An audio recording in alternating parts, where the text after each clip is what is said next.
தெரிஞ்சவன் யாரோ நம்ம கடைக்கு வேலைக்கு வரதா சொல்லியிருந்தேடா. வரானா இல்லையா? இல்லப்பா, அவனுக்கு மதுரையில் வேலை கிடைச்சிருச்சான். அவன் அங்க போயிட்டான். இல்லடா, யாராவது கடைக்கு வேலைக்கு ஆள் பார்க்கணும் மேடம். அப்பா நான் சமாளிச்சுப்பேன்ப்பா. ஆட நீ வேறடா, டெலிவரியும் பார்த்து கடையும் பார்த்துக்கிட்டு அதெல்லாம் சிரமம் கூட. யாரா இருக்காங்கன்னு பார்க்குறேன். சரிப்பா, வாமா. என்னம்மா திடீர்னு கிடைக்கலாம்? வாமா உட்காரு, உட்காருமா. ஏமா அதிசயமா சாப்பாடுலாம் எடுத்துட்டு வந்திருக்க? நாங்களே வந்திருப்போமே. இல்ல சரவணா, நல்ல பிஞ்சு கத்திரிக்காய் கிடைச்சதா, அத எண்ணெயில நல்லா வதக்கி கருவாட்டு குழம்பு வச்சேன். நீங்க எப்போ வருவீங்கன்னு தெரியாது, அதுக்குள்ள குழம்பு ஆறி போயிடுமா.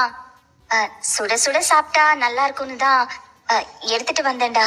வியாபாரம் எப்படிடா போகுது? எல்லாம் நல்லா போதுமா? அம்மா குடிக்க ஏதாவது எடுத்துட்டு வரட்டுமா? வேணாம் வேணாம், 2 பேர் கடையை பாத்துக்கிறது கஷ்டமா இல்லையா? அதெல்லாம் எதுவும் இல்லம்மா. நீங்க எப்பதான் கஷ்டத்தை வெளியில சொல்லிருக்கிய, வீட்டுக்கு வரும்போது பார்த்தா டயர்டா வருவீல்ல, அப்பதான் தெரியும்டா எவ்வளவு கஷ்டப்பட்டு வேலை பார்த்திருக்கியன்னு.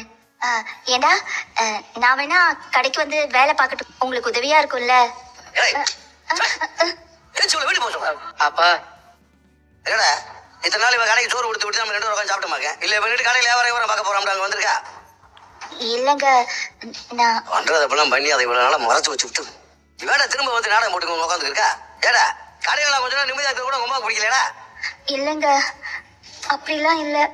நீங்க எதுக்குங்க இப்படி எல்லாம் பேசுறீங்க? இல்ல இங்க தம்பி, என்ன வேணும்? ஒரு பேஸ்ட் கொடுப்பா. பேஸ்ட் வேணுமா? ஆமா, இது வரேன். இது பாருங்க, என் மேல எந்த தப்பும் இல்லைன்னுலாம் சொல்லல. இல்லை சரவணா, இவளை கூப்பிட்டு போய் வீட்டுல விட்டு வர. என்னங்க? இல்லை நான் சொல்றது உனக்கு காதல் இல்லையாடா? சரிப்பா. அப்ப அம்மா நீ வாமா, நான் உன்னை வீட்டுல விட்டு